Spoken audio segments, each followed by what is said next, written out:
सलाम आदाब। स्वागत है एक बार फिर से आपका educational group Khan education hub पर। राजस्थान लोक सेवा आयोग ने सेकंड ग्रेड के ग्रुप सी और ग्रुप डी के जीके की आंसर की जारी कर दी है। आज 12 जून को ये आंसर की जारी कर दी गई है और आयोग ने कहा है कि इस पर आप ऑनलाइन आपत्तियां दर्ज करवा सकते हो। अगर आपको किसी क्वेश्चन पर डाउट है तो आप ऑनलाइन आपत्ति दर्ज करवा सकते हो।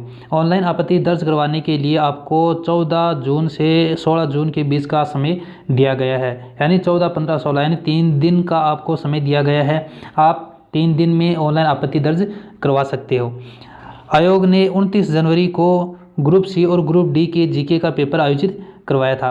ग्रुप सी में कुल 2 सवाल डिलीट किए हैं, वहीं ग्रुप डी में जो पेपर था उसमें 3 सवाल हैं वो आरपीएससी ने डिलीट कर दिए हैं। और बाकी के सवाल पर अगर कोई आपको आपत्ति हो तो आप 14 जून से 16 जून के बीच में आपत्ति दर्ज करवा सकते हो।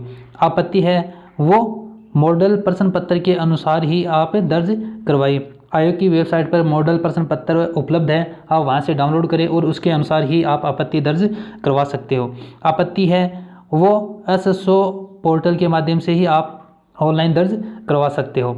आपने जिस एसएसओ पोर्टल से आवेदन किया था आप उसी एसएसओ पोर्टल पर जाकर आप उसी एसएसओ आईडी से आपत्ति दर्ज करवा सकते हो। आपत्ति दर्ज करवाने के लिए आपको प्रत्येक सवाल पर 100 रुपये का भुगतान करना होगा। 100 रुपये की फीस है वो प्रत्येक सवाल पर आपको आयोग को देनी होगी।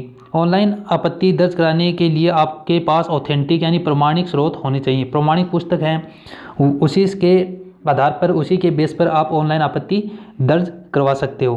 तो बहुत दिनों से इसकी का इंतज़ार था कि आयोग है वो सेकंड ग्रेड की बाकी की आंसर की जारी करे। इसके साथ साथ अब ग्रुप ए और ग्रुप बी की आंसर की आनी अभी शेष है। उम्मीद है कि आयोग जल्द उनको भी जारी कर देगा। अभी ग्रुप सी और ग्रुप डी की आंसर की जारी की है और उस पर आपत्ति मांगी है। उम्मीद है आप सबको ये जानकारी बहुत ही अच्छी लगी है। अगर ये वाकई आपको अच्छी लगी तो इस चैनल को सब्सक्राइब करें और इस वीडियो को अपने दोस्तों के साथ शेयर करें।